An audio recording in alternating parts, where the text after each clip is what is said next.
দলের জন্য ব্যবসায়ীদের কাছ থেকে কোনো চাঁদা নেওয়া যাবে না, দলীয় কর্মীদের বার্তা দিলেন জ্যোতিপ্রিয় মল্লিক। পাশাপাশি তিনি হাবড়ায় নাও দাঁড়াতে পারেন, তেমনটাও ইঙ্গিত শোনা গেল হাবড়ার বিধায়কের গলায়। রবিবার হাবড়া হাসপাতাল এলাকা থেকে একাধিক উন্নয়নমূলক কাজের উদ্বোধন করেন জ্যোতিপ্রিয় মল্লিক। সেই মঞ্চ থেকে এমনই বক্তব্য শোনা গিয়েছে তার গলায়। পাশাপাশি হাসপাতালের পরিকাঠামো উন্নয়নে তার কাজের পরিসংখ্যানও তুলে ধরেন বিধায়ক। এটা যদি ফর্দ না পাই হবে না, হিসাব যা করেছি সে প্রচুর জিনিস। হাবড়া হসপিটালকে প্রথম প্রায়োরিটি দেওয়া হয়েছে। আপনারা জানেন যে মাননীয় মুখ্যমন্ত্রীর সব থেকে বড় যে প্রকল্পগুলো, তার মধ্যে হচ্ছে স্বাস্থ্য একটা বড় প্রকল্প, খাদ্য একটা বড় প্রকল্প মাননীয় মুখ্যমন্ত্রী, বস্ত্র একটা বড় প্রকল্প, বাসস্থান একটা বড় প্রকল্প, যেগুলোকে তাকেই তো অনুসরণ করেছে। মাননীয় মুখ্যমন্ত্রীকে অনুসরণ করে কিন্তু আমরা তৈরি হয়েছি, এটা মাথায় রাখবেন। তিনি প্রতিটি পদক্ষেপে মানুষের যাতে কোথাও না প্রবলেম হয়, মানুষ যাতে ঠিকমতো চলতে পারে, তার জন্য তিনি রাস্তাগুলো করে দিয়েছেন। গাড়ি ঠিকমতো চলতে পারে তার জন্য ব্যবস্থা করেছেন।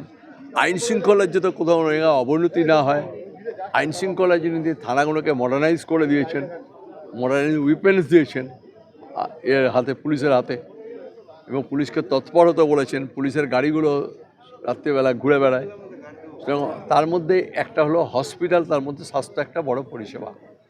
মানুষের সব কিছু যদি হয়, স্বাস্থ্য যদি মানুষের ভালো থাকে, তাহলে মানুষ বাকি কাজটা কমপ্লিট করে ফেলতে পারে।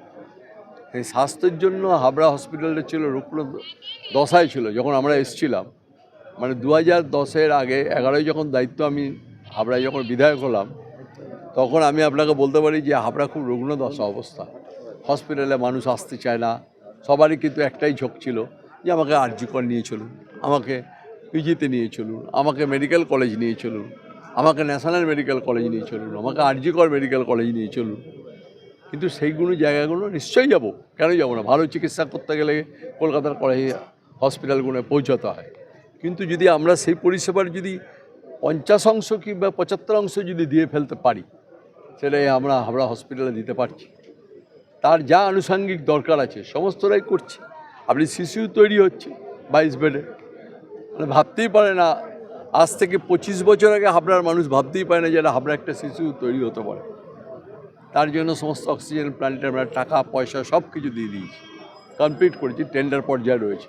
প্রচুর কাগজ যেগুলো আপনাদের ডিক্লেয়ার করলাম না, টেন্ডার না হলে তো আমি ডিক্লেয়ার করতে পারি না। টেন্ডার যেগুলো হয়ে গেছে সেগুলো কাজগুলো হচ্ছে, সমস্ত কাজগুলো হবে। এখানে ইলেকট্রিফিকেশানের কাজগুলো করা হচ্ছে। 100 যেখানে 5 টাকায় মাননীয় মুখ্যমন্ত্রী খাবার ব্যবস্থা করেছে, ডিম, ভাত, তরকারি, ডাল, সেখানে আমরা এখানে ছিল 20 বেডের, সেটাকে 100 বেডের করে দিচ্ছি। চেয়ার 100টা চেয়ার থাকবে, তার মধ্যে মানুষ খায়। সমস্ত পরিষেবার যদি মানুষকে না দেওয়া যায়, আমি একটা জনপ্রতিনিধি হিসাবে বামফ্রন্টকে জ্বলন্ত দেখেছি, চোখের সামনে দেখেছি, কিচ্ছু করতে পারেনি তারা। সেই পুরোনো হাবড়া অবস্থাতেই ছিল। 2011 থেকে হাবড়া নতুন হাবড়ায় রূপান্তর হয়েছে।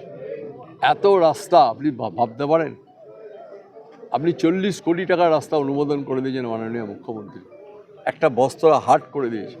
আমি নারায়ণ সাহাকে বললাম, চেয়ারম্যানকে বললাম, এদের তাড়াতাড়ি ঢুকিয়ে দিন, যত তাড়াতাড়ি পারেন 3 দিন 4 দিন 5 দিনের মধ্যে এদের ঢুকিয়ে দিন বস্ত্র হাটে। এটা ব্যবসা করতে শুরু করুক, তাদের তো পরিবার পরিজন রয়েছে, ব্যবসা করুক।